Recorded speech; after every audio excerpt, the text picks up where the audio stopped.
Good evening. Welcome to Actoroke. I'm your Dungeon Master for tonight, Peter Adkison. Tonight, we kick off episode 5 of the Somarrian Hunt, a 5th edition Dungeons & Dragons campaign set in the world of Chaldea. This is the first event of 3 in the episode 5 Actoroke cycle. In the second event of the cycle, 1 week from tonight, I will collaborate with actors in performing the roles in the screenplay adaptation of tonight's RPG session. That's right. Then 2 weeks from tonight, we will host a viewing party of the movie that we edit together from those performances. The screenplays for our episodes can be found on actoroke.com, along with credits, character sheets, maps, art, our Chaldeapedia of Chaldea lore, our principal storyline films, news articles from the Cardavan Informant, and much more. All of our Actoroke events are streamed on twitch.tv/Gilding Light and are available for later viewing on youtube.com, World of Chaldea, or youtube.com/Gilding Night. Our streams happen every Thursday evening at 6 p.m. Pacific time. Remember to follow, subscribe, turn on notifications. You don't want to miss anything. Of course, you can also follow our exploits on social media platforms by following at World of Chaldea. Please remember to like and share. All right, let's get to the mayhem.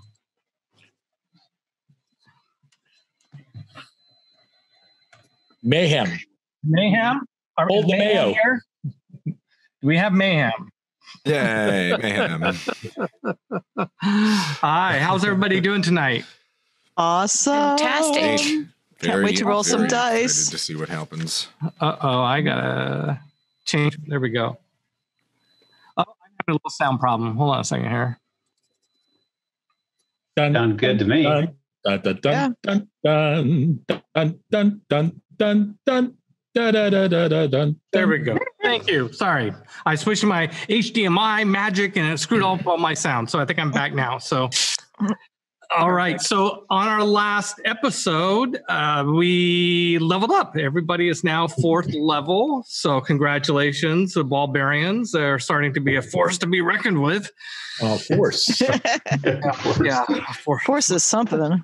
5 Barbarians make up a force. Ah, nice. A natural 20. That's great. That's right. There we go.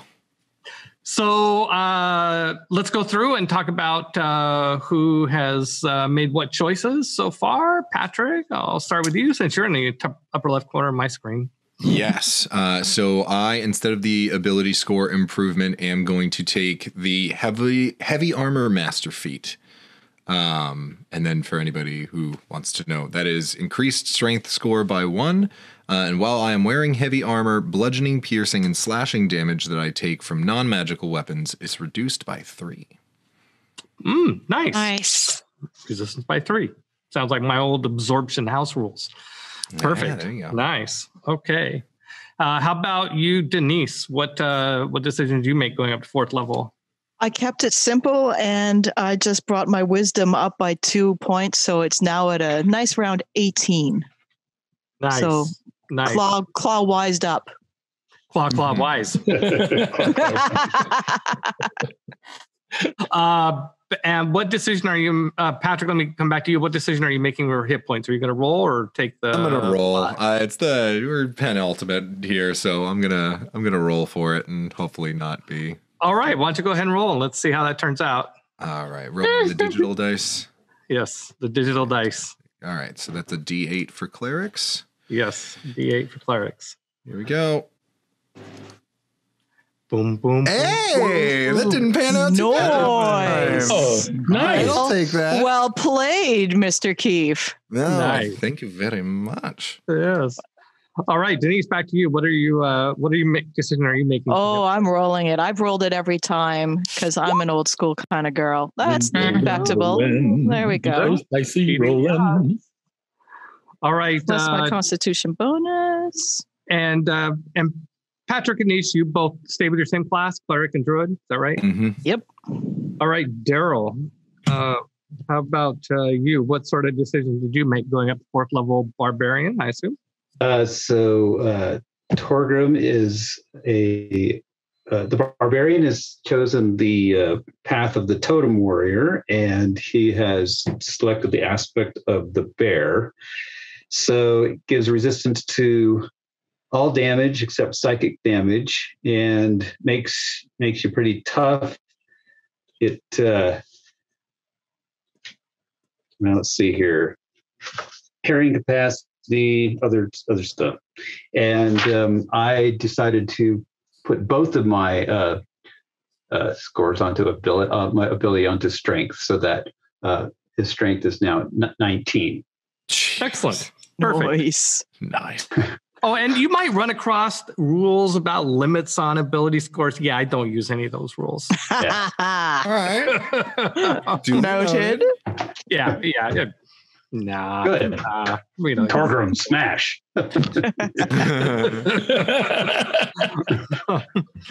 Okay, so are you going to take the... Yes, I'm going to roll. Roll, okay. And I believe I am rolling a D12, right? 12. Yes. All right. That's okay, here we go. Come on. Oh, no. Oh, no. That didn't sound good. You're back in true form, aren't you? Yeah. So that's adding 4. Nice. Which still gives me 41. Yeah, my gosh. That's good. You're 10 away and 10 ahead of me. Yeah. All right. Pansy. Of course. Yeah. What choices did you make going to 4th level? Okay, goes 4th level. I'm choosing Thief as my what do you call this? Oh, path. The thief path. Yes. And I have a fast hand. Now I gain fast hands that I can use this bonus action to make a dexterity check, use the thief tools, disarm, trap, or open lock, or take the use of an object action. And I will add my 2 points to my ability of Constitution and Wisdom. Do you get both? Is that some special XiaoWen? So I can 1 point for each. One each. Yes. Okay, so one con, 1 wisdom. Yes. Okay. And okay. Yep. Gonna roll those hit points. And are you gonna roll hit points? Oh gosh. Take 5 for rogues D8. All right. That's a question, right? Okay. No, let's just roll it. Yeah. So I'm rolling a 1d8. All right. Yes. Oh no! Oh. Good thing you brought up that Constitution score. Right. Yeah, your hit points will probably still go up. That's because Patrick wasted all those 20s earlier. I wasted my 20 too, so I get 4. Did I do that? All right. Excellent. Gabriel, so I think you're doing something special with your extra level, aren't you? Yes, and in typical form, I will describe what I do. After a period of contemplation over the found singing sword, whose name is Karaoke, he has a revelation, an epiphany of sorts. And he holds his sword aloft and begins to recite. And forgive me, Peter, for any mispronunciations of your Chaldea ware. We'll start with Chaldea. All right. At least I'm consistent, right? I'm going to stop you right there. Consistent. From Muromachi to Dorsang Isle, I pursue evil with a smile. Let those who thrive by doing wrong beware my power, Apollo's song. And I've decided to add a level of paladin via Apollo. So for this oath, wait for it, this oath is now my Apollo creed. Oh my gosh. Dude, you are tell a me you did that beautiful just for human that being. pun. You know, it would be better if I had, but actually it's all true. But I worked my way from Apollo Creed and then I created this thing. So yes. No matter which deity it would have been, he would have come up with some clever way of expressing it. I would have tried. The Apollo Creed. Got it. That's wonderful. Okay, so you are now a 3rd level bard and 1st level paladin of Apollo. Yes, sir. Wow. That's right. Oh. So here comes the sun. Do. So do I add my Constitution bonus to this? Because I'm going to roll that D10. yes, you will add your Constitution bonus. Okay. And you can roll a D10. It's not a max because it only applies to the first, the first time class. Yep. So, all right. Roll. Okay. So your roll is a 3, and then your by the way, I just track what people roll because Constitution can change, as we just saw. Okay, so your roll was a 3, but yes, that adds 4 hit points if your Constitution bonus is 1. A question: Does it retro apply to previous levels? The Constitution increase? Yes. If I were to increase my Constitution at 4th level? Yes, if you put your +2 Right. into Constitution, you will gain 4 more hit points, 1 for each level. Okay. Duly noted. Is that what you're doing? No, I'm going to put it in charisma, of course. Because there's no limit as to how beautiful you can be. Apparently. Well, how charming anyway. There you go. Okay, excellent. Awesome. Yes, that's right. So, okay, well, that gets us all caught up in terms of the player characters. Let me look at my little agenda. Oh, gosh. Let's do introductions, and let's start by pointing out that we have a illustrator here with us, Tanel Lovett, who is illustrating scenes from our session live, and this is very special. Tanel is a very fast drawer, and she's a wonderful illustrator and absolutely a delight to work with. So, thank you. Yeah. So, Tanel, anything you want to say about yourself by way of introduction? Yeah, I'm Tanel Love.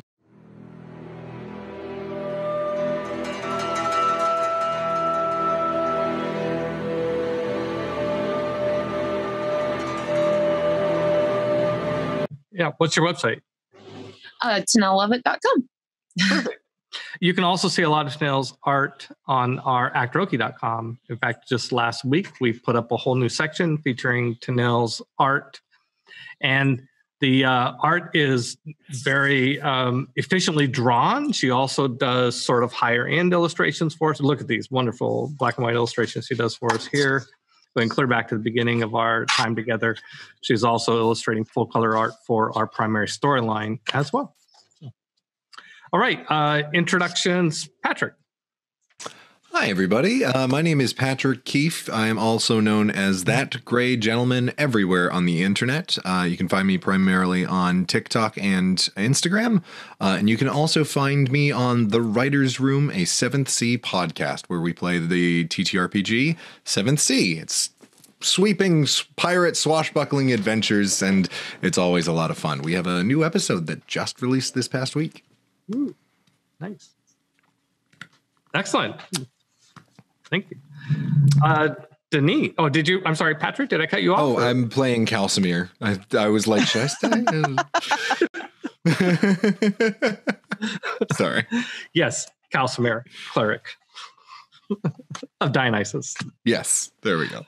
I'm going to pause, see if we think of anything else that Patrick might want to say. Nope, I'm good. We're all set now. All right, Denise. Good evening, friends. Denise Robinson here. I'll be bringing Claw to life.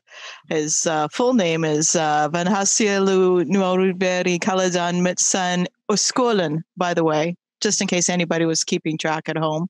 And my socials are usually Sufi Goth. Yeah, Sufi Goth. And I'm coming to you live from Buffalo, New York. Done. That's no bull. No. All right, Darrell. Yes, Darrell Judd. I am playing Torgrim Thorvaldson's son, a barbarian dwarf. And I'd like to announce that Torgrim and Pierre de Clermont will be at Gen Con this year. So I expect a barbarian reunion. Absolutely. And that's it. XiaoWen. Hi, everyone. This is XiaoWen. I'm playing Pansy, the halfling thief, in this game, and I can be found on Facebook and Instagram. Unfortunately, I can't go to Gen Con. That's a bummer, but if you can, please go. Gabriel? Hello, I'm Gabriel Mondo Vega, and I am a con man, actually. I run no less than 5 or 6 conventions on the West Coast. The biggest is the Pacificon Game Expo coming up this Labor Day weekend in beautiful San Mateo, California. Tickets are available. I also run a number of shows in the Sacramento area, and I will be bringing up a new show in my hometown of Ventura, California, called MondoCon, of course. So, but the most exciting news is that I get to go to the King of Cons this September, and that would be, of course, the best 4 days in gaming, Gen Con. And not only do I get to go to Gen Con and get to play at Gen Con and get to see all these great industry friends at Gen Con, I get to perform there too. And I am just jazzed about that. That alone is reason to buy your tickets now to Gen Con, okay? Come watch me perform, okay? And many of these people will be performing too, but come watch me, all right? And it's going to be so much Forget the other people. That's right. Yeah, it's going to be a lot of fun. And so please. And that's it. Yeah, let me build on that. What Gabriel is referring to is we are going to do 2 parts of the Actoroke cycle at Gen Con. We're going to do an RPG session on Thursday morning and an actor studio Sunday afternoon, sort of on the booking in the convention. The RPG session will not be me GMing it. It will be Satine Phoenix, who will be GMing something that she is developing for this occasion. But I will be doing the directing of the actors, and I'm already coordinating with people to get photos and costumes and stuff so I can show them to Satine next week, and we can start figuring out how we want to do this. So yeah, be sure and if you're at Gen Con, be sure and come watch us live. If you're not at Gen Con, you can watch us on Gen Con TV. All right, let's get cracking. Kraken? Wait, this isn't a nautical adventure, is it? What? No. Release the Kraken. The area was landlocked, even though we came here by boat. Yeah. So one scene that I kind of set up in the last session, but we didn't go into much detail, and we didn't include it in the movie because we wanted to end with Satine's announcement as Breakthwinna, and that is a scene for Armando and Hajra going off to the watermill. I also knew that Megan wouldn't be able to perform in the actor studio for the last episode, so I'm going to push that to here. We're going to open with that scene, and to kind of recall what happened was Armando sang this lovely song to Hajra. At least she assumed it was for her, and I think she was right. And she flew down off of the balcony and where she was at, and landed in front of Armando, so that he was singing to her up close. And then he picked her up, and he picked her up or she picked him up. Hard to tell which. Depends on which one you ask. And they danced around together, and then they flew off, dancing off out of the arena. And where they flew to was, if you might recall from 2 episodes, her mentioning a romantic little cafe along the river. That's where they went. And this cafe is the top of a watermill. And in fact, there you can see that is what Tanel is illustrating for us right now. There's a water wheel mill. Yeah, the wheel's right here. yeah, there's the water wheel. And The above the wheel there is the cafe. Now, Tanel, is the cafe, is the dining area outside on that ledge above the wheel, or is it inside? I mean, the special reserved seating. Yeah. Where's that? They have one unique table that they reserve out for months in advance, unless you know a guy, and that's this table right here that the waiter will be showing. Okay. The lovebirds out to. So Hajra flies here with you, Armando, and lands there by the table, and a Targonian couple come out to greet you, and it's a family that owns and operates this place. They have kids. There's like little kids that squeal and come up and see Hajra. She gets down and says hello to each of the children. You kind of tell that the parents of the children are a little nervous about this, but they seem eager to please. And she introduces, she says, Armando, the proprietors of this nice little cafe, Ush and Yogo. Ush and Yogo, this is Armando, my date for tonight. And so the Ush and Yogo come over and set the place mat for you, and start preparing food, and the usual sort of thing. They tell you what the menu is this evening, which is going to be mostly tropical types of fruits and lamb, typical thing here, but cooked. They describe how they're going to cook it. It's very nice. Very not nicer than you would expect here in Graver's Dig in Somaria. Very quaint. Hajra seems quite proud of herself for having set this up. And indeed, of course, the water mill is above the river. That's where the wheel goes. And so the river is right there. A little cool air comes up off the river, and it turns the wheel, and you can hear the water splashing as each level comes around. And there's maybe a little bit of awkward silence while the two of you figure out what to talk about. Do you break the conversation with anything in particular? Yes, I will. No, I can't describe it. What a picturesque spot you've located. This is simply magnificent. It's beautiful. You have gone to such great attention and spared nothing on the detail here. It's beautiful. It truly is. Oh, thank you. Thank you. At that point, Osh comes out, and he looks a little bit concerned. And he says to Hajra, ma'am, I'm afraid that we are low on wine. And Hajra gives like the deer in the headlights sort of look. We have some of the local wines, and Hajra's like, no. And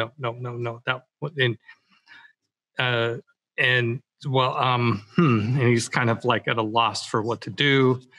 She looks kind of concerned, and she says, this is never mind. I will solve this. And she turns kind of away from him and the tower, and kind of away from everybody towards a corner, and she takes her bracers like this, and she makes some gestures, and a little creature appears in the air. It looks kind of like a cherub. Not sure if it's male or female. Oh, no, it's male. It's got wings, but it's not the real gleeful, loving sort of cherub from. It's maybe from the other place. The head is on fire. Okay, there's this fire, and it looks like the fire is causing pain to this cherub. He's crying and screaming in agony, and she goes. She's like, and she you can tell she's concentrating a little bit, with her fingers are going like this, and the fire goes away. And the chair gets a little relief, Oh, whew, whew. But now he starts to sweat really badly. And Hajra says, Primi, I need you to do me a favor. Do you remember that Amiens vineyard? Let's see, Chateau de Gorgon. And he's like, yeah, I need you to go there and get me some wine. Get the Rouge Vif and the Manipulateur Spécial. And try not to kill too many people. She looks at Armando. She looks at you and says, yeah, try not to kill anyone. I try to offer him a glass of water. But how? Audra says, okay, so Audra, do you like give it to him? Like try to go up and give it to him? Yes. You can feel like get close to him. You get like this real sort of nauseous feeling inside of you, like the dark side, like my, like a Luke and Vader moment. You're paladin. Now that you're a paladin, you're a little more sensitive to this stuff. Yeah, and harmonies and all. Yeah. But he grabs the glass and one, and Hajra's like, she's like, back, careful with him. All right, go do it. Go give me the wine. And the little demon pops out. Why? He seemed discordant. Well, I know it's a sad life being a demon. But he's my friend. He does little missions for me. Oh, that's nice. I'm kind of like a wizard's familiar in a way. Yeah. And you seem to be very kind. You seem to be very kind to him. Yeah. Well, he does things for me. I try to. Yes, I suppose I try to be kind, relieve some of the burden of his torture, miserable existence. That's admirable. So so they start bringing out food. You guys can have some dinner. Small talk, or you're going to broach anything in particular, or small talk. Forward? Yeah, small talk. Okay. You talk about where you're from, this sort of thing. And she was raised in Ardea. She doesn't seem to want to talk too much about her past. She tries to put the focus back on you. So I assume you talk a little bit about being from Andalus, and she seems to know where that's at. And you're a bard, you know where Ardea is. So, yeah. And I tell her about leaving my family. And you guys are kind of ethnic cousins in a way. Ardea is Arab inspired, and Andalus is Moorish inspired, which is similar in a way. Yeah. So you talk about family. Okay, and about this time, the demon comes back, and he's got 2 bottles of wine, and he's got some blood on him. Oh. And Hajra does and his head's on fire again, and so Hajra calms the fire on his head, but also the glass before it melts, and grabs the wine and puts it on the table, and Ush runs out and pours the wine, and she asks, I try not to kill anyone, but they didn't want me to take the wine. And she's like, well, we didn't kill the vintner, did you? Priorities. No, he's like, no, I didn't kill the vintner. Just one of the, grape people. Okay, well, that's okay. She sends him off. So how you feeling about that? How's Armando feeling about? Well, some people can be rather stubborn. Pulling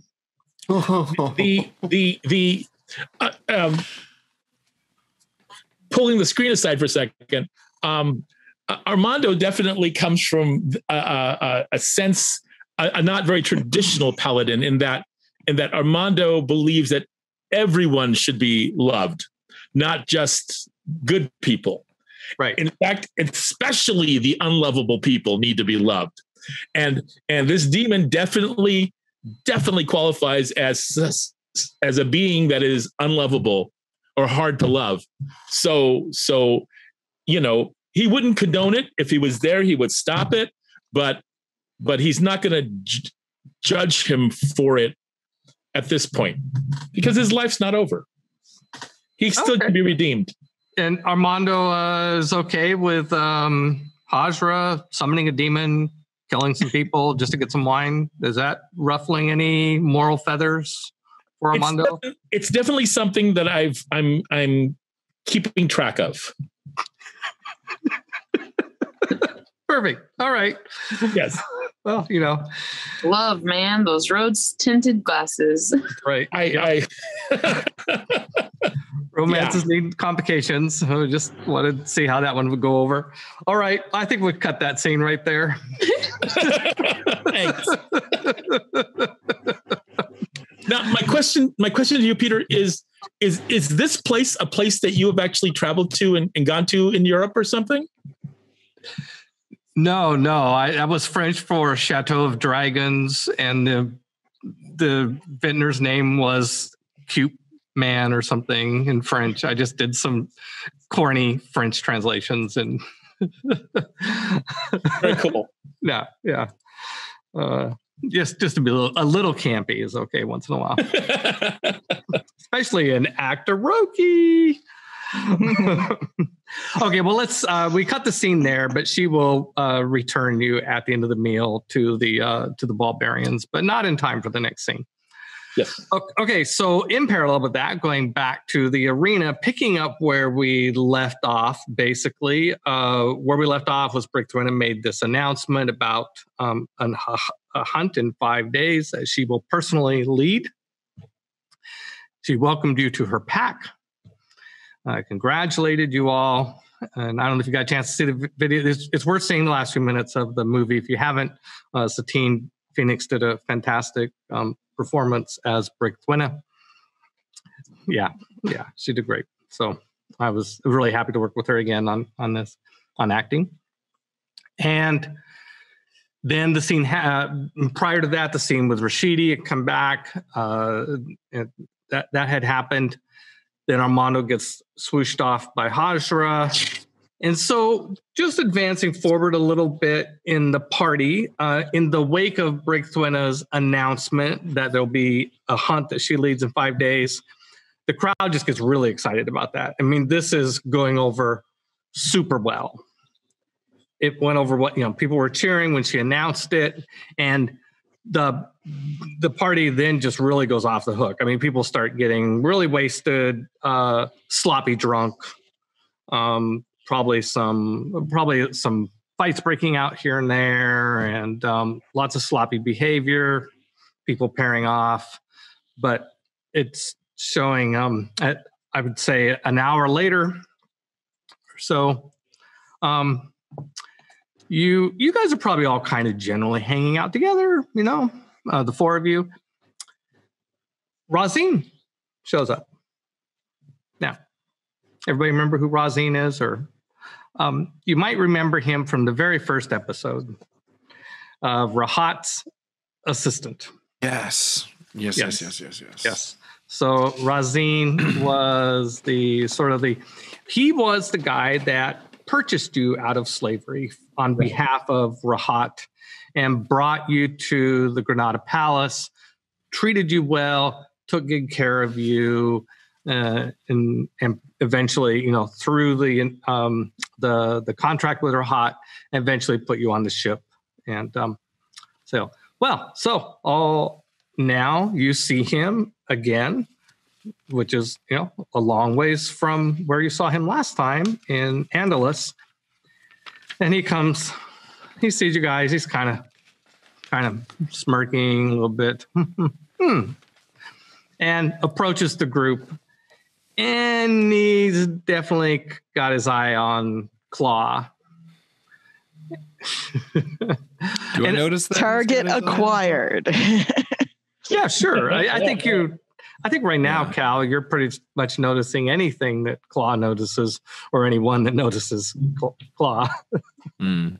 I imagine the two of you are like pretty close, right? Yeah. Oh, yeah. Probably like side by You're side. hanging out. You guys just consummated your romance, and now you're back at the party, being very efficient with your time.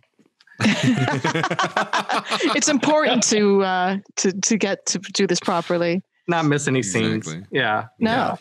I imagine Pansy might be hanging out with the flying circus folk after the big performance, trying to make some friends, talking about bees.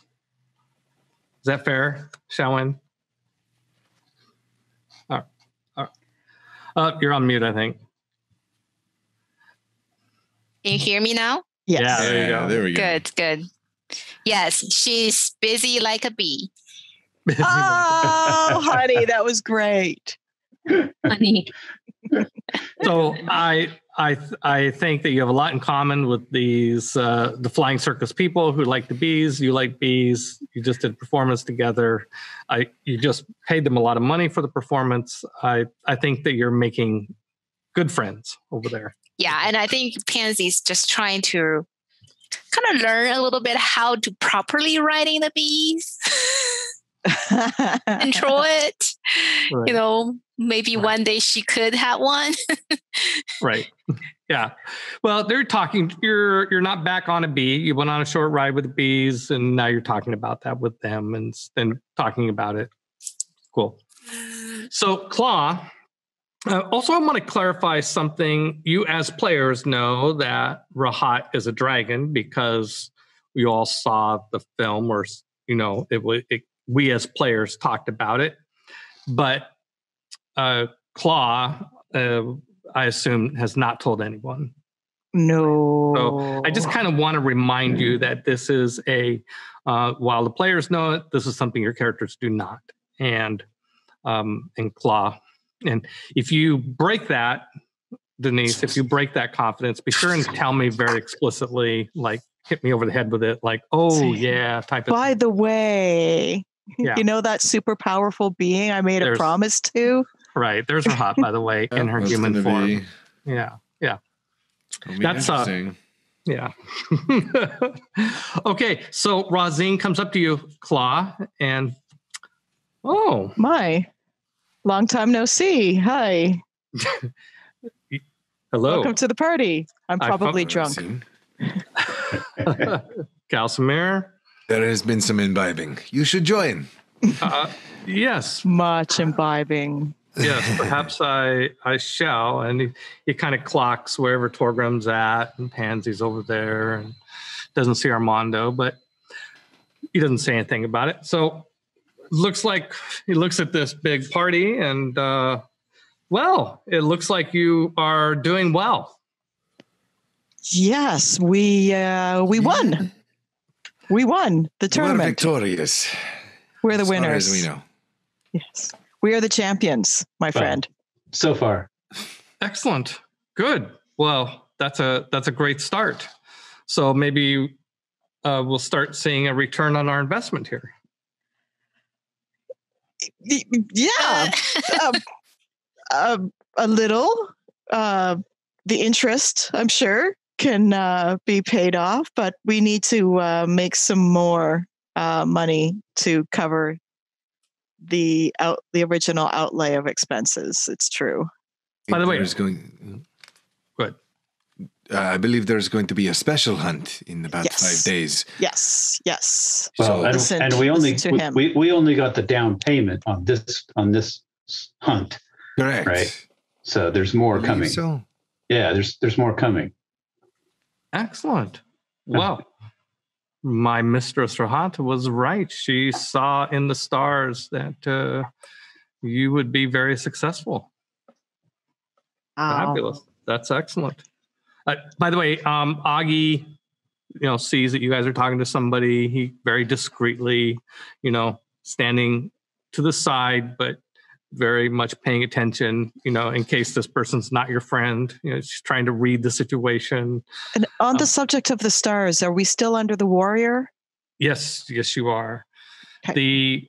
when you're doing them, it's only been 3 days. You've only been right. It just feels like it's been like 9 weeks. I know. Yeah. So doing the math, actually, the hunt will start with the manifestation of the next Anumian. Ah, nice. Gotcha. How auspicious. Mm-hmm. So in case Raw Hats thought the stars were right before, this next hunt is definitely going to be something to watch for. And by the way, Pansy, you noticed that the other 3 Bulbarians who are here, other than Mondo, are kind of gathered around, and you see Razine there as well. So, are you gonna come over or enjoy the conversation or not?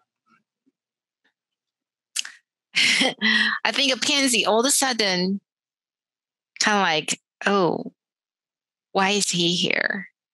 Must be for the money. Wait, I just spent all the money. What should I do? Oops. Flat warning. Tell her I'm busy. Oh, no. Yes.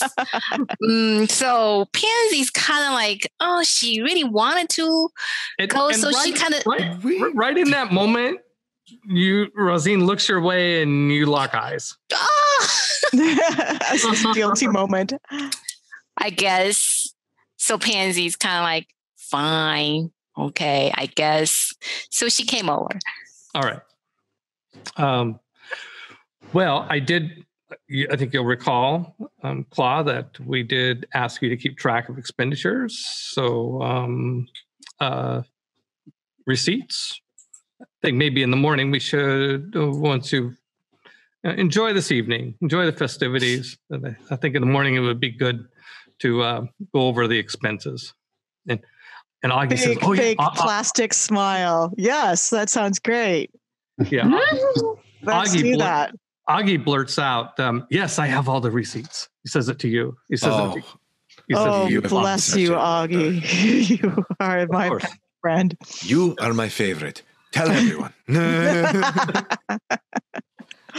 Oof. Well, Augie, you definitely get a tip. Yeah. From whoever's paying you. That would probably be me. Pansy, does Augie get another tip for that? Sorry? Does Augie get another tip from Pansy for that? For the receipt? Keeping all the receipts. That's pretty impressive that he's been keeping all the receipts. Sure, yeah. Here, I'll give Augie another 10 tort. Rosine kind of, okay. Okay, so I'm fine flash forwarding to tomorrow's breakfast, but if there's anything anybody would like to do in the party or anything, don't want to rush you. What happened to Rashidi? Because he appeared on the field. Right. So what happens is, well, first of all, you and Claw both through Spare the Dying, Cure Light Wounds, and Holy Word, and got him really nicely healed. He was unconscious when he landed in the arena. He was dropped off. And so after you did that, and he was coming to, and you were talking to him, Skahak came up and kind of brushed you all aside, and she picked him up and left with him. Understood. Okay. All right. Well, let's go to breakfast the next morning. Fantastic. Late breakfast. Hydrate. Armando's there. Yeah. Get some Thank you. recover check from the night before. And I don't want to turn this into a big money counting scenario on Twitch stream here. That's no fun for anybody. Basically, Rosine is going to review the receipts that Augie has and all the sort of the financial transactions, and be quite disappointed in some of the choices. He's going to be kind of like he's going to be like going into the accountant's office and you spent how much on the company party this sort of thing. But Augie actually like runs a lot of interference and says, well, the party didn't cost anything. Yes, there was a 5,000 tort guarantee, but we made that back. There was no, but some of the other questions, like I think 900 torts on dogs. They are great dogs. We like they those were dogs. very useful. Yeah, you still have the dogs, by the way. Yes. Not dying. Yeah, they're curled up. They're curled up around you guys. They totally paid for themselves. They kind of did. There's the reason we won. Deliberately not naming them in front of him, considering they're named Rahat and Jabal. So my dogs are named after my boss and her mom. Yes. So the dogs that we definitely the dogs. Yes, the nameless dogs. They are going into battle. They were probably going to die, even though they did not. Don't want to be too emotional. They were wonderful. They were very important to the success of the mission, as were the horses, which mostly ran away. Oh, you guys got all the horses back. Oh, good. Okay. Yes. Excellent. No. You guys, the horses. Yeah, no. They came it's not back. that hard to round up horses that are. They don't want to be out in the Somarrian wilderness on their own. So you have all the horses. When you came back on horses with Skahat. Right. Yes. And your horses are at Donica's being cared for a modest fee. Excellent. Very glad. So yes, we have the proof of the of our expenditures in the horses and the dogs for sure. Yeah. So you're doing well. You seem like you're adequately furnished. You have some extra cash. I think it would be good if I could return with some cash just to show our Rahat that her investments, now the upfront expenditures are gone. Now the money's starting to flow back, don't you think? Sure. Well, why don't we just wait a couple days till the hunt is officially over and we get the rest of the winnings, and then you can go back with more. Yes. Let's definitely do that. Let's do that. I think a little bit now and then more after the next hunt, assuming you survive the next hunt. No, not after the next hunt. We haven't got fully paid for this hunt. If you wait until this hunt is officially over, we will get the rest of the winnings for this hunt that we have completed. Okay, well, I think another payment then. That sounds good. But you're insisting on a payment now. Yeah. Particular reason. Guys? It is you who is delivering the payment. And not someone else. Well, Rahat's not going to travel. I work for Rahat. I'm her. Okay. Can I do a passive check? A passive check? I kind of want to do a bit of an insight check to make sure this is not like that not a total scam. Mm-hmm. we can be assured that that our payment gets to Rahat in a timely and direct fashion. Why he seems a little bit of suspicious. He wants now. Right. Okay, so you want to make a check? You can. Mm-hmm. What is it? Insight? You can make a. Yeah, go ahead. Yeah, insight. Yeah, go ahead.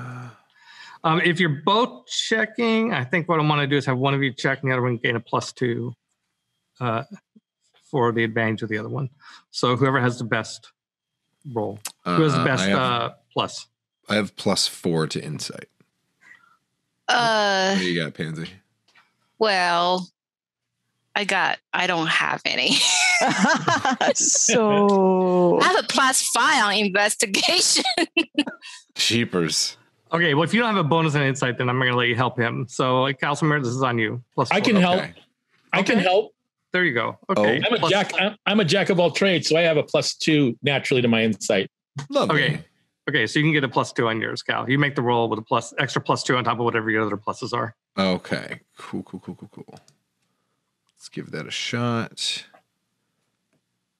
All right, so 17, and then that's because that's with the +4. So +2 to the 17, 19. Yeah. Your insight is that if you were working for a dragon, you probably wouldn't be backstabbing the dragon. That is. So you don't know he's a dragon. There I go screwing up our own narrative. Patrick understands that. Cal is like, the Rahat is terrifying. I would not want to screw her over. Well, I did end up getting quite a bit back from the blunder with the healing potions. Oh, yeah. I would be willing to part with some of that. I mean, So I've how got about- 500. I can. If we make this, how about we make this easy and he just takes half of what you guys have. You guys can go through your log, mark off half, Okay.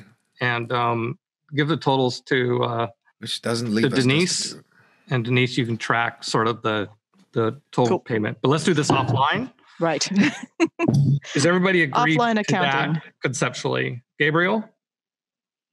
Good to Chaldea? go. Right. Yes. Chaldea? Of course, you don't have much left. So, Right. and Patrick? Yes. Half? I'm good with it. Half. Darrell? Yeah. Yep. Yeah, no problem. All right. Okay. So, Thank you, everyone. This So if is you helpful. So On your own- that's so that's you can 10, right? Yeah, on your own time. Figure out half the cash you have left. Take it off and tell Denise how much that is, and Denise will keep a running total of how much has been returned to to Rahat. Right. Thank you. And I know it's not even it doesn't even cover Not the 5,000 even yet, probably, that you took close. out. But it's probably going to come out to a couple $3,000, I think. We'll see. All right, then.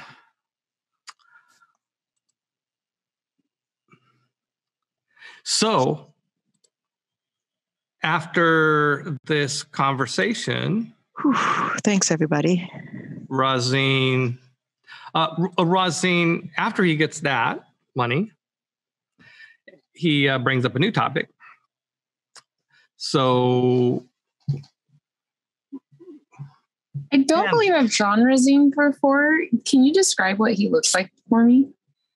yes, he looks like a very distinguished older man, not elderly, but older man of Moorish, so that's Spanish, Arab, Okay. if you will. And he's not wearing armor, weapons, or anything like that. He just looks like a businessman, if you will. Okay. Hi. And here's that little fiery cherub for you. Oh, nice. Nice. That's With the slowly hilarious. melting bottle of booze. A little blood spatter, you know. That was fun. Came out of the Roger cost. grabs the booze first, before the glass melts. Yes, put that away. So Razine looks at you, Pansy, and says, "This dagger you picked up." Yeah. I'm not going to take it, and I'm not even going to touch it. But I would like you to put it on the table where I can take a good look at it. Okay. Here's So- the. So you put it, she puts on this. puts it on the table. Mhm. Look down and you see his eyes kind of change in the nature of the color, and they look a bit more like gems. Oh as my he goodness. Looks at the at a kind of golden colored gems, still with pupils. It's just like a color filter on his eyes with a little bit of texture. And he looks intently at this dagger, and he looks at it from different angles, and says it's very impressive, very impressive. Really? It was just a dagger. No, it is not just a dagger. Do tell. Special dagger. Yeah. Would it be? What To be could honest- that be?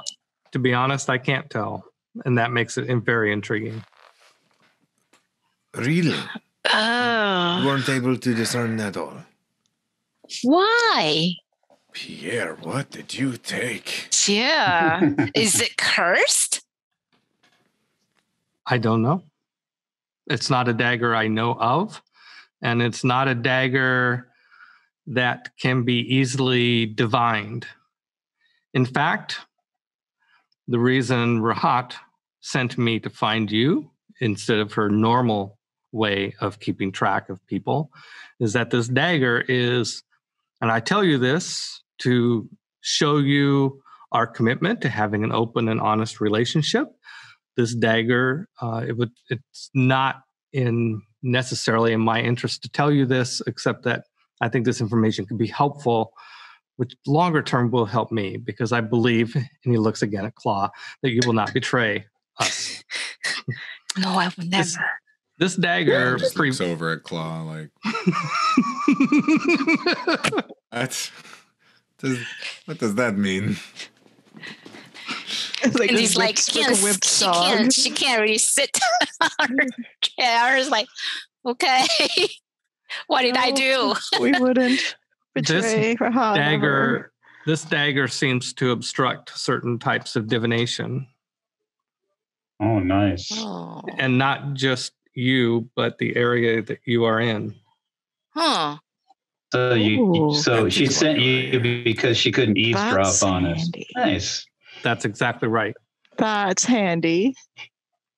This dagger. I mean, wow, that's surprising. Wow, that's what an unexpected development that is. Right. That could not be totally handled and Nice helpful. save, Yes. So do you mean like nobody can?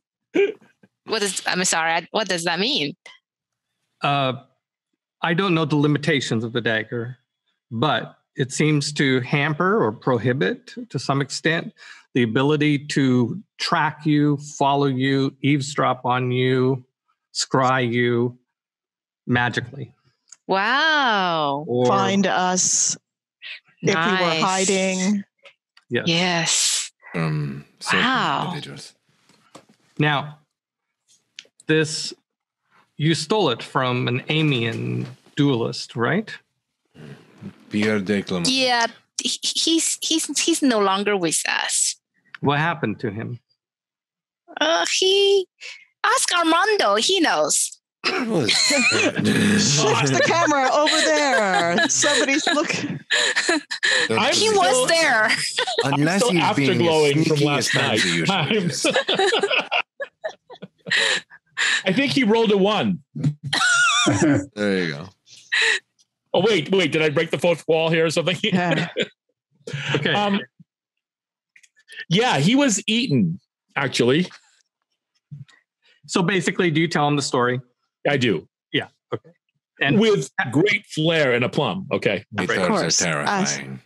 Beautiful, terrifying. And Patrick, I noticed you tried to say something earlier. What did you want to add something there? Oh no, I was just futzing around, I'm sure. All right. So Rosine says, let me see if I got this right. Pierre de Clement owned a dagger which prevented him from being followed or spied upon. He lost the dagger and shortly thereafter was killed.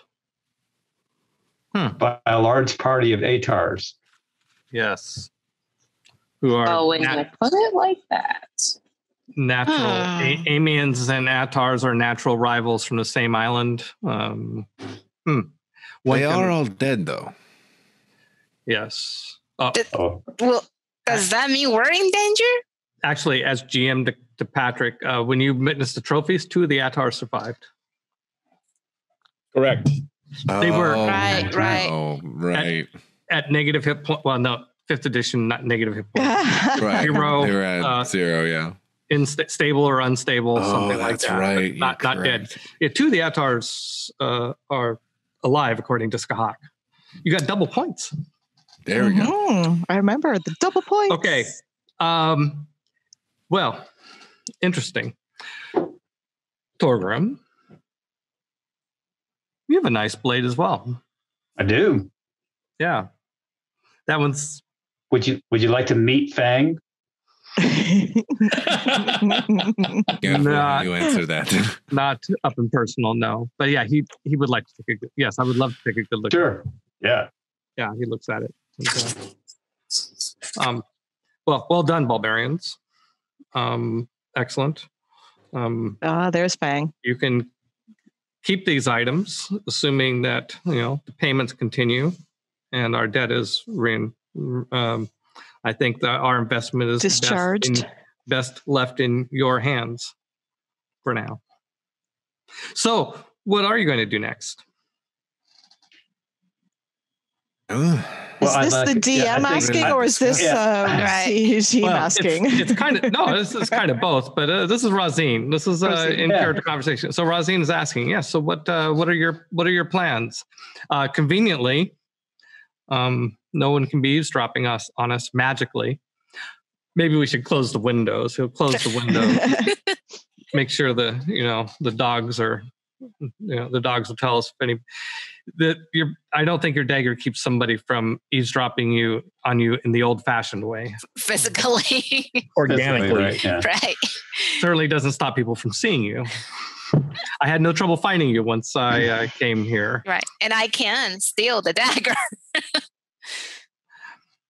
So, what are we thinking of doing next? I thought we were going to participate in the next hunt, right, friends?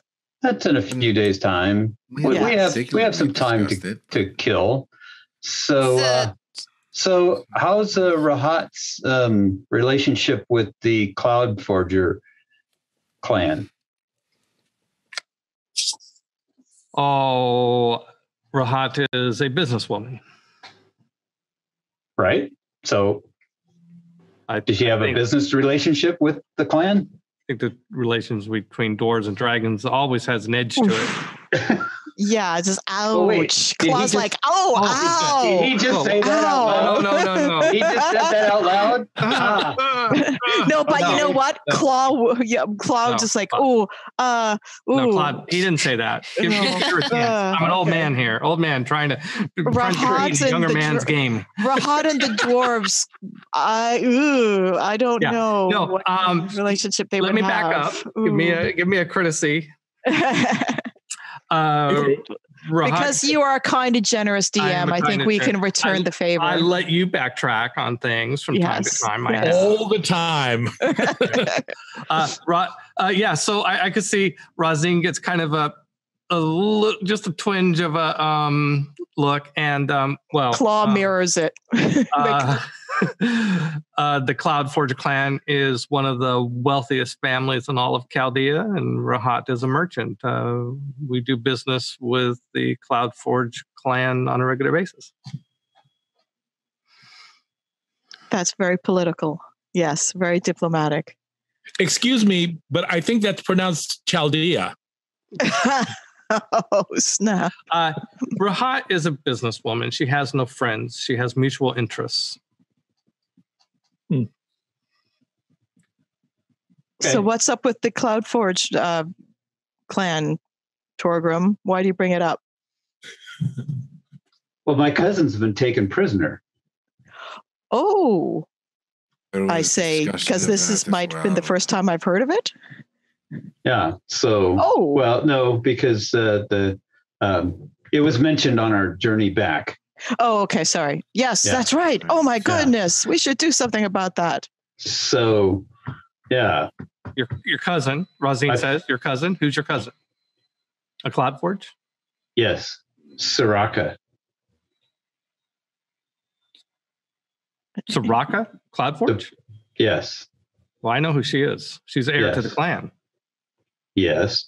She's been taken prisoner by the horned demi-goddess that's running this place. Rictwena. Yes. Oh, you said her name. But I did not invoke it. I did not. Okay. But I did not invoke it. She can't hear us. Oh yeah, nice. Just to be clear, what you in Chaldea, the way they work the gods, you can mention a god's name, but if you mention it, you can invoke a god's name is different than mentioning a god's name. Right. Yeah. Like but we got dagger, so she won't be here. We've got the dagger of cone of silence. We got the cone of silence. Oh my god. Right, Keeffe. Nice. No, Max, not the... Yes, Chief, the cone of silence. Exactly. Now, Max, that never works. It's broken.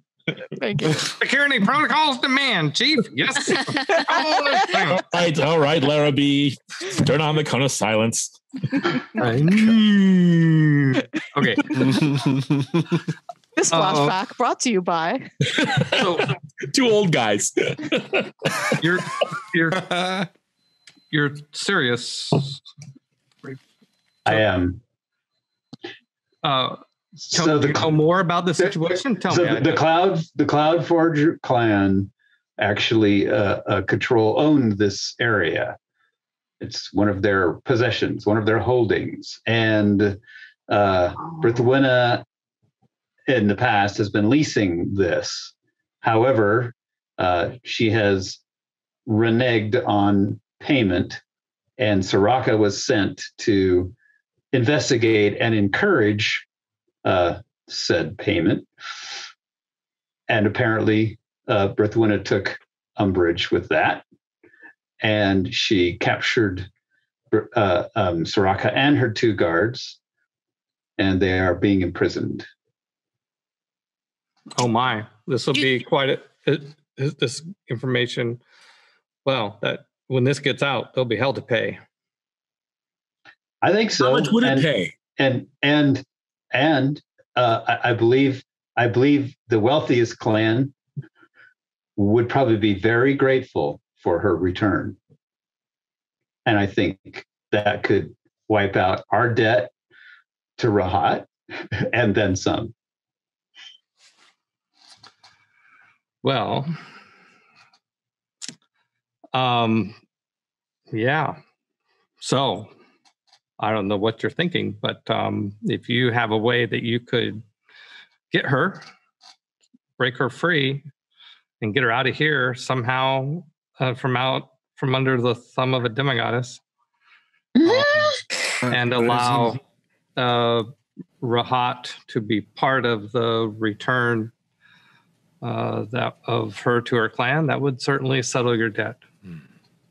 We're working on it, but we need to have a discussion amongst ourselves and make some inquiries. And I think Pansies should be accompanying us on whatever inquiries we make. Pansy should be there. I'm just saying. Given this news about this dagger and its ability. Say you want to be within, say, 120 feet approximately. Okay, approximately. Okay, yeah. Got it. So go ahead, Patrick. Patrick, you were... That begs a question. Where does Rahat stand on... I mean, you had mentioned earlier that if, there would be a boon for Rahat if we were to return Torgrim's cousin to her rightful seat. What is the feeling that, agents, so it be of Rahat, were to upset the individual who owns this land? Well, it all depends on how it turns out. I think that if Rahat were perceived as having encouraged this expedition and it worked, and Soraka was returned to her clan, and this would help in bigger business affairs between the Merchant of Granada and the very wealthy Cloudforge clan.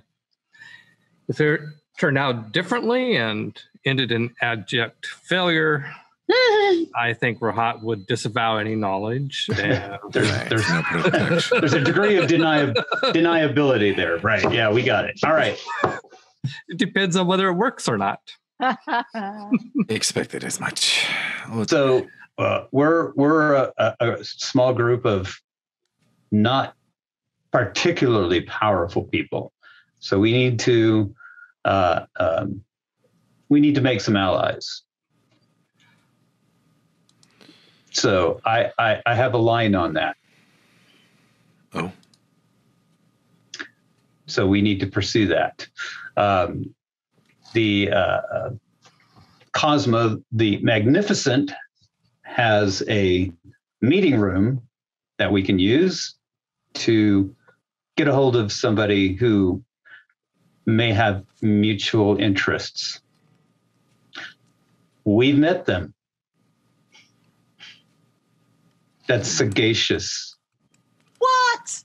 No way. That's Yes. sure. Are you? The one that we're going to hunt? No.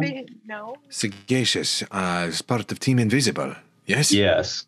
Yes. And by the way, this is all our referee. yeah, it's all going over Razine's head. Like he has no Right. idea who this is, FYI. Yeah. He's just soaking it up. So I think, the enemy of my enemy is my friend. They are enemies. And we of know Hunt's. we know that Sagacious has already done action against Brithwina. Right. So and gotten away with it, at least to this point. But where is he? Yeah. Everybody's trying to find him. Right, well, that's the question. Well, we will make inquiries. Okay. So would you guys be You're interested right. in having a meeting with him? You know where to find him? I know a way to get a message to him. I mean, oh my Yeah. goodness. You guys were all Enemy of having, my enemy. you guys were Yeah. all getting romance and partying and everything. I had some You're getting chores the I work had to do. My goodness. All right. Fine. You're pulling your weight. Speaking- Romance is in 1B. Speaking of which, do we want to invite my new friend to this cabal?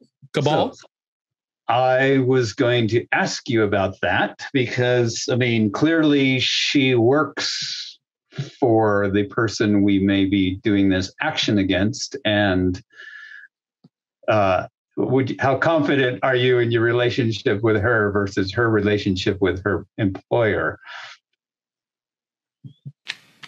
That's an excellent question. And one that I cannot answer distinctly at this point. I think this is very complicated. We should keep it simple and not getting her involved.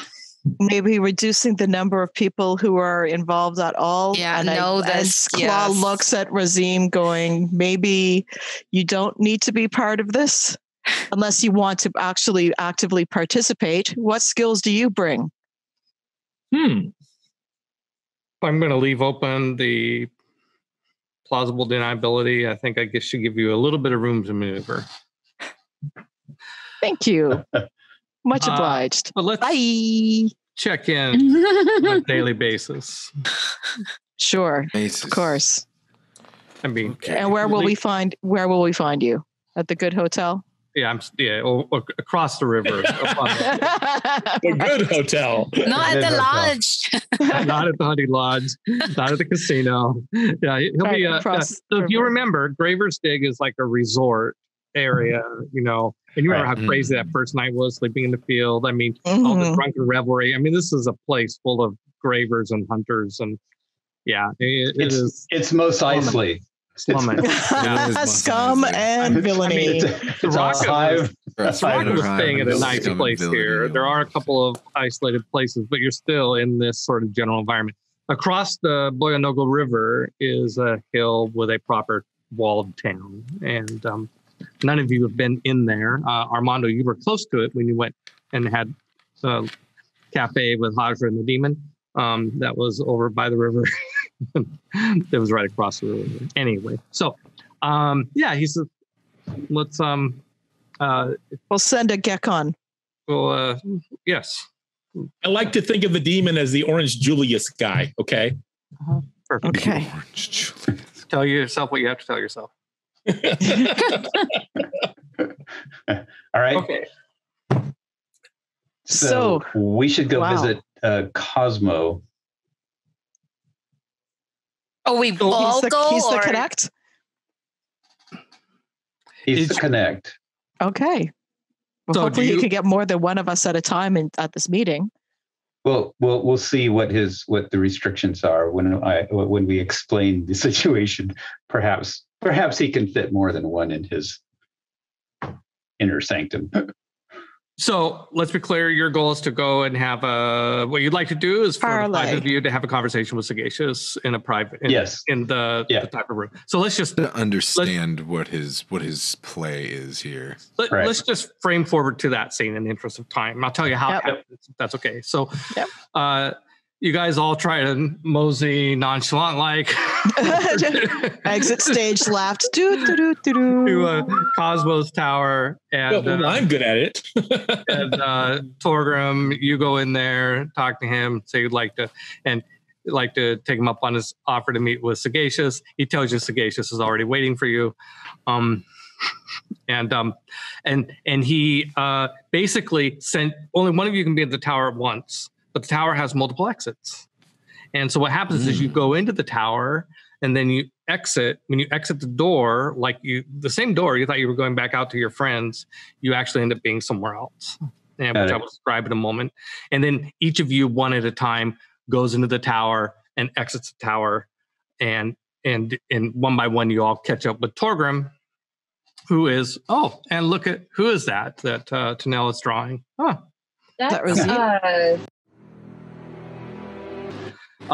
So Sagacious, if you watched the video, actually, Mason Lucas played Sagacious, and he performed the role in the actor studio. This is, and I basically modeled the character after him. So, I role played with him once he played this wizard. I was like, I love the way this guy plays a wizard. I just want to steal this character.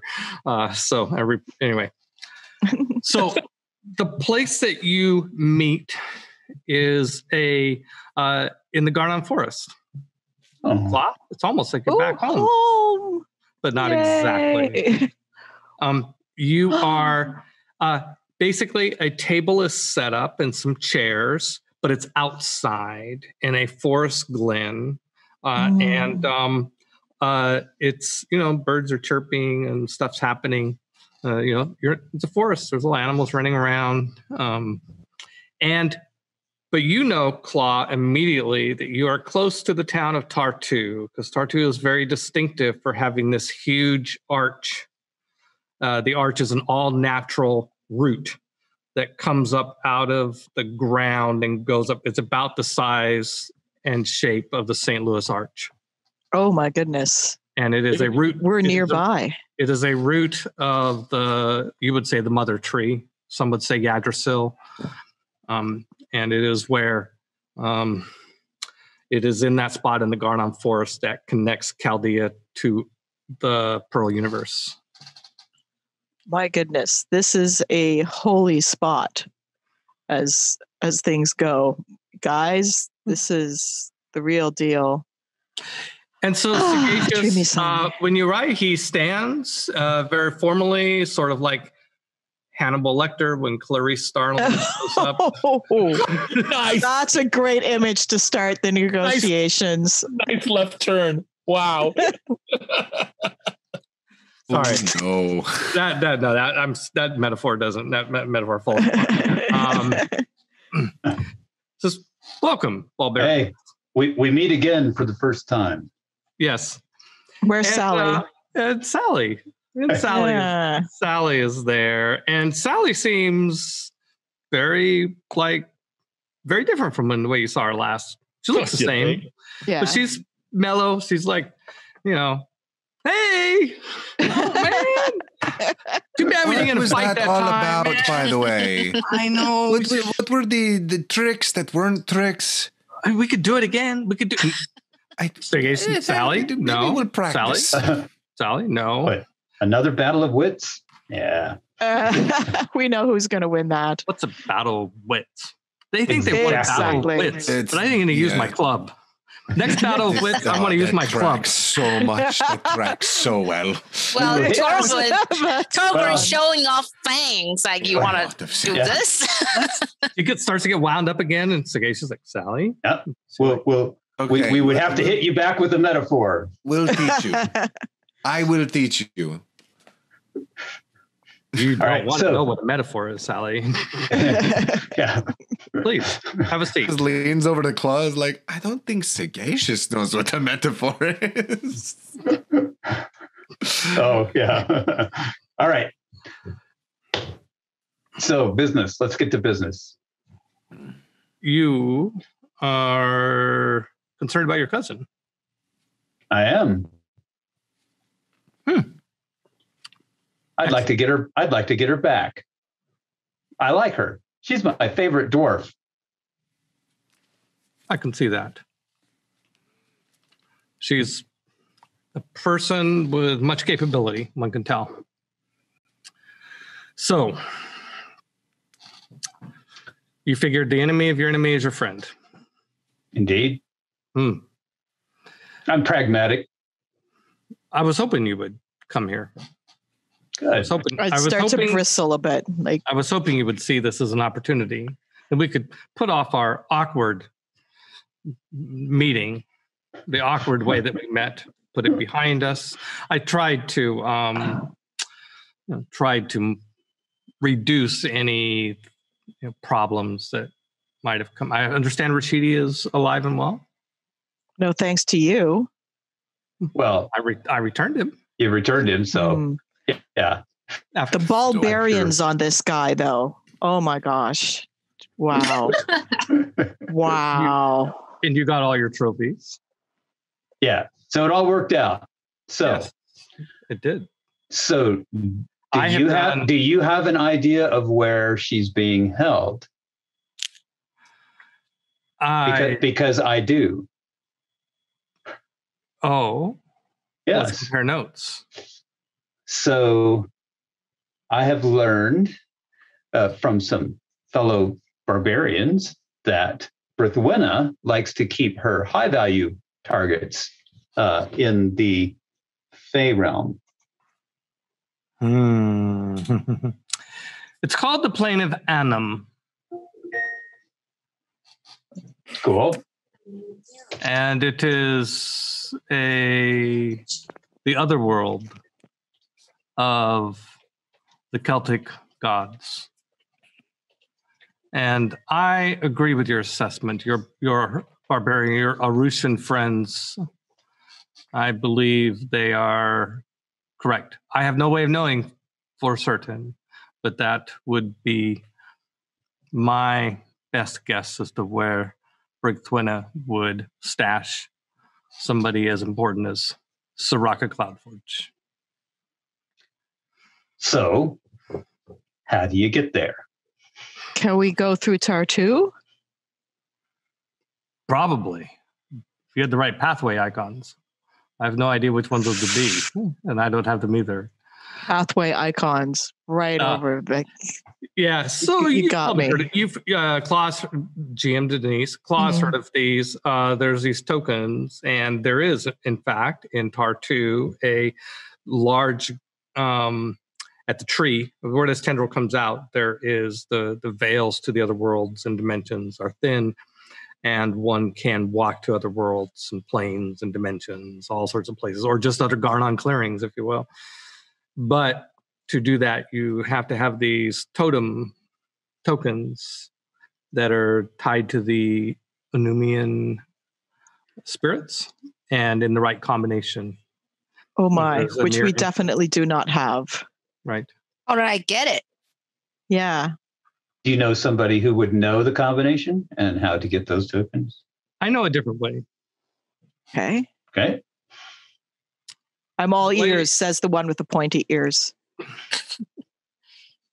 I will say off the bat, I am not willing to go there. I am. I've never been there, and nor shall I risk it now. But if you are young and foolish or adventurous enough that you wish to attempt this, I know how to send you there, and we should probably try and figure out a way of getting you back. But I mean, clearly we're five, talented individuals having won the Somarrian Hunt. However, one would admit that there was quite a bit of luck involved. And if we're going after the prisoner of a demi-goddess, I'm not really confident about our chances to unassisted. Well, Sagacious, what are your motivations in railing against you-know-who? Why? Why even help us? I am her nemesis. Good for you. What does that mean?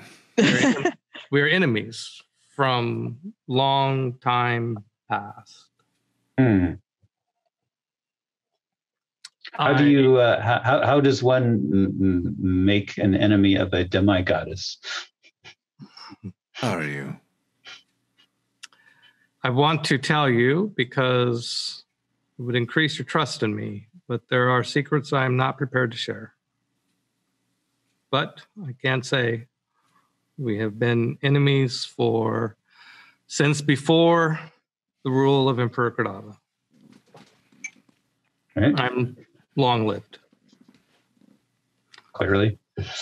Yeah, I mean, so am I, but yeah, okay. Yeah, wow. Here is how I can get you to Annam if you choose to go there. If there is, the way Annam is accessed is from unholy ground of the god, Celtic god of the dead, Aran.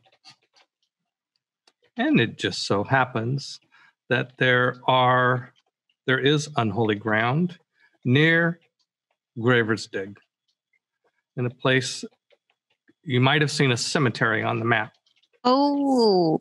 In the center of that cemetery are burial mounds. And if we go there, I can plane shift you to the plane of Annam. That's what the graveyard is for. Then how do we shift back if you're not coming? He holds up a hand, and this Robin flies over and lands. His hand or somebody else's hand? He holds up his hand. Reattaches it to his arm. Check out this hand I found. And he motions to you, Claw, with his hand and this robin on it. And are you kind of open to whatever happens next? Why not? Let's have some adventure. All right, let's see this. This robin senses your druidical openness, and it flies over and lands on your shoulder. And says, this robin can bring you back. How? Hey, little buddy. Hi. How's that going to work? Chirp, chirp. Yeah. I didn't prepare speak with animals, by the way, but next time I have a rest, that would be a thing for sure. Her name is Lay, and she can wield magic. Lay the magic robin. Yeah. Okie dokie. See what I did there, Layla, Robin. Nice. Robinson, Layla, Robinson. Robinson. Yeah, thank you.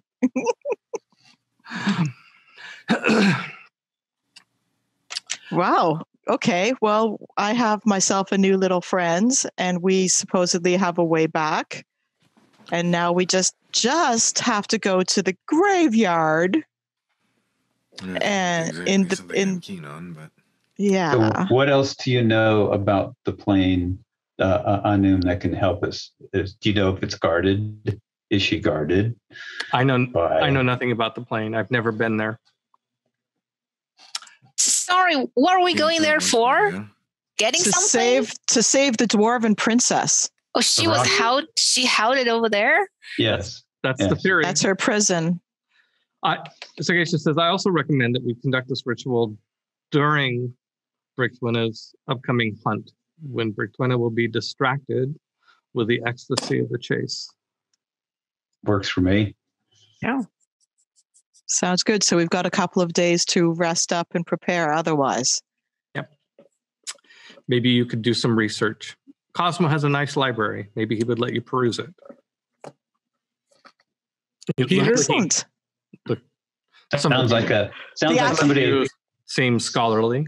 The academic clause, like books. And maybe somebody with the talent in investigation, perhaps. Nice. I'd like to find somebody to perhaps locate her, so we're not just blindly walking around. All right. Time to prep those spells. Who are you talking about? Do that research. Once we get to the plane of Annam, we have no idea where she is. Is there a map? We'll find out soon enough. Do the Tuatha go there? Oh no. This is the other. This is the other planes. This is not the Fey realm of Celtic. Yeah. Tuatha De Danann? Yeah. Yeah. No, they are enemies with the Fomorians. Right. Would they be interested in an assist, a distraction, something? I think that more attention brings other risks. If this situation escalates, then I think your best chance is the 5 of you with this dagger slipping in and slipping out. If a Fae were to, we lost. Cool. Are the gnomes hard at work? Oh, sorry, everybody. Can you hear me? Customer, yes. We can hear you, just not see you yet. Ta-da! All right. So, all right, everybody in Twitch land, we are doing some adjustments here. Yeah. Yep. Got it. Sorry about that, guys. My internet cut out. That's okay. This is the other Cosmo Tower with the giant tree root taking shape. I don't know if you can see that. Oh, I love it. That you guys have now come out of. Nice. Oh, that's fantastic to know. Yeah. Oh, that's Just great. to give you. Is there anybody named Corey around here? Peter? Yes, Gabriel. I'd like to attempt to persuade Sagacious to come with us. Ooh. He's not going to. Just skip that sequence altogether. D9. Yeah, but breaking the walls, D&D. You really want a high-level wizard with 4th level character? I mean, this is you guys. This is penny ante stuff. You guys, he'll cast a spell and get you there. Gotcha. We got to do our own work. Yeah. You got, this is the best. He's right, actually, though. It's not just a contrivance. Having a bunch of low-level characters with Pansy's dagger go into Annam with that dagger's ability to cloak you. If a Fae showed up, that would be like alarm bells going off. If Sagacious showed up with his mastery of magic, that would be like alarm bells going on. You guys, low level, kind of slip in, slip out, Millennium Falcon style, So it's like sending a couple hobbits with a ring of power into Mordor. Yeah, there you go. Kind of like that. Yeah. All right. Yeah, let's do this. Right. Yeah, let's do this. Let's go and maybe do a little research. In Cosmo's library. Right. I want to find whether there's any hidden knowledge in that place. Yeah. So we have a couple. I know Claw has research abilities. We have a bard that has research. You guys can all go. Is Thorgrim? Can he read? Can he read? That wasn't in the script. He's ugly. He's not stupid. That's awesome. Can he read?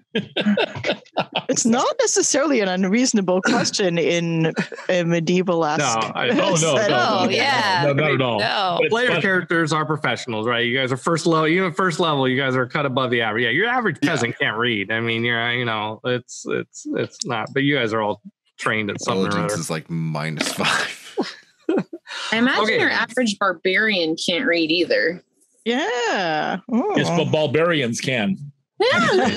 Well We done. are the exception. Right. I mean, I was raised in the clan. I can read. Oh yeah, you were royalty there.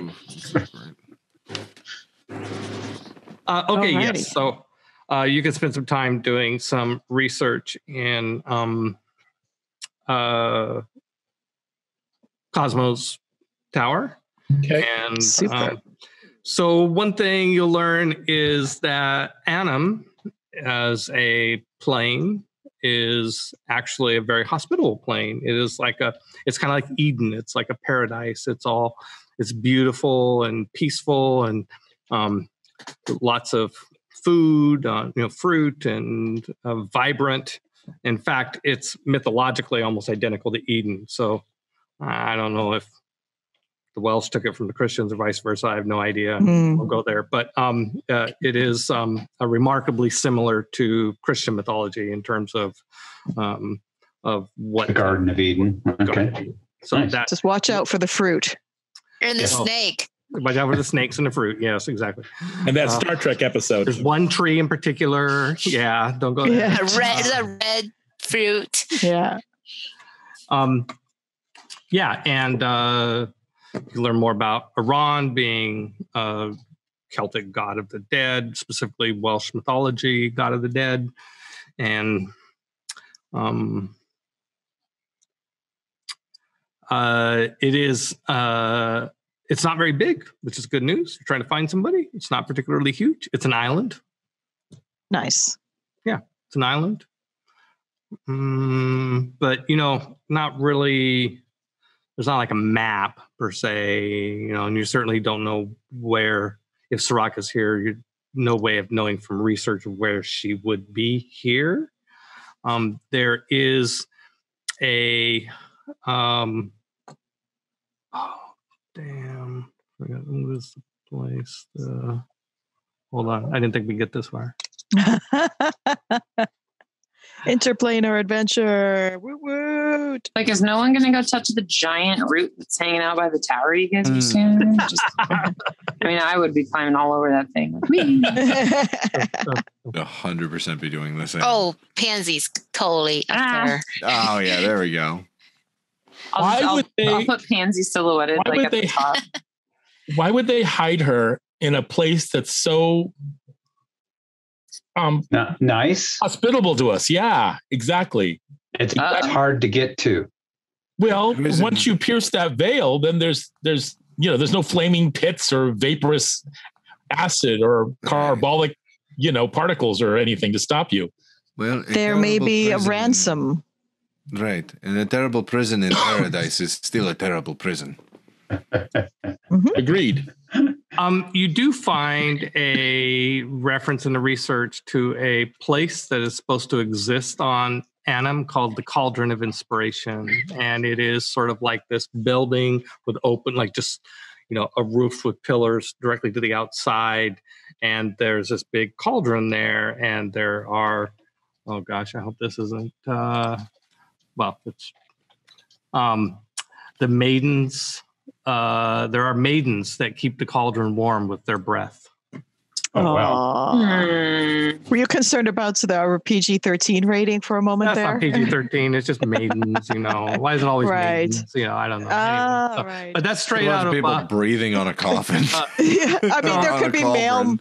male maidens. So I'm going to put in chat the Welsh spelling of this world.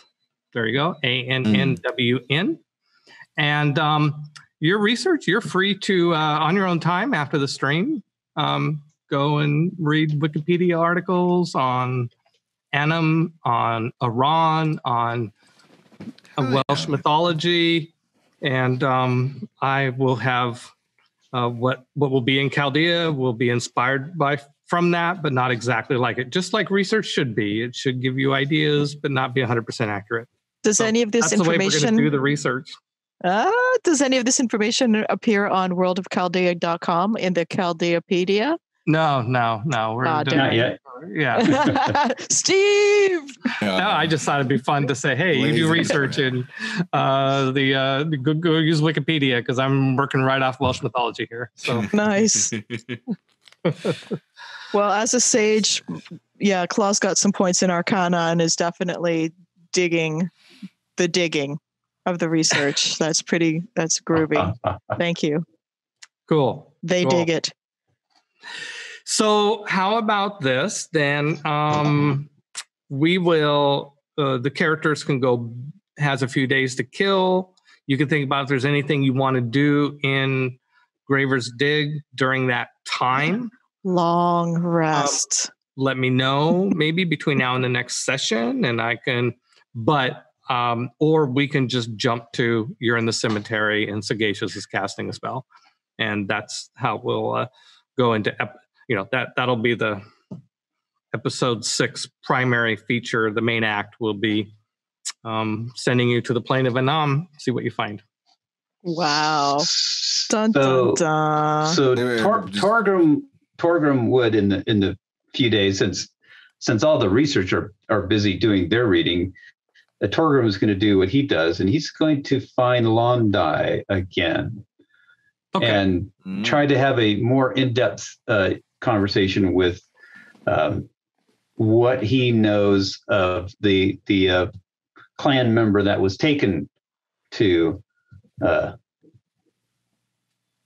Anum. Yeah. So and maybe get a little bit more layout of the land. If that guy came back, did he talk about it? That sort of thing. Yeah, he will also mention this cauldron. He doesn't know the name of it, but his friend said that there was this place where there were these hot girls like keeping track of this cauldron, and he spent a lot of time there, had a fairly good time. He was reluctant to come back. He said he could have retired there. So captivity wasn't so bad. No. Okay. And he was free to move around. Yeah. Was okay. Were there, and did he have a guard that went with him, or Earthwinter just kind of shoved him in there and came back and got him later? Okay. Good to know. I mean, if you're in the land of the dead, what can you do? Right. Cool. All right. Good enough. Right on. Cemetery. Yeah. All right. Well, we will begin after a long rest. We will begin a long rest. You have a couple, 3 days. You guys can be well rested. If between now and when we play again, you think of anything else you want to do in Graver's Dig, we can do that, but let's not take a bunch of time with it. We'll mainly go right to the main act. Fantastic. Excellent. All right. Yeah. All right. Okay. Love here we go. For the grand finale. Yeah, Marcus, I'll do the outro from right here. So. All right, and there we go. That concludes the RPG session for episode 5 of the Somarrian Hunt, the Actoroke series set in the world of Chaldea. I hope you will join us 1 week from tonight here on twitch.tv/GildingLight, and we will have our Actors Studio. By then, Steve Connor will have written a screenplay adaptation of tonight's story, and we will have cast actors to perform those roles. And then during the week after that, we will edit that together. And 2 weeks from tonight here on Gilding Light, we will have the movie of tonight's episode. And afterwards, we will have our sit around and talk about the movie segment called Actor Spooky. And our guests will be Darrell Judd, who created Torgrim, and John J. Bishop, who performs the role of Torgrim in our movie version. So that's going to be fun. Yeah, that should be great. So thank you for joining us. Good night.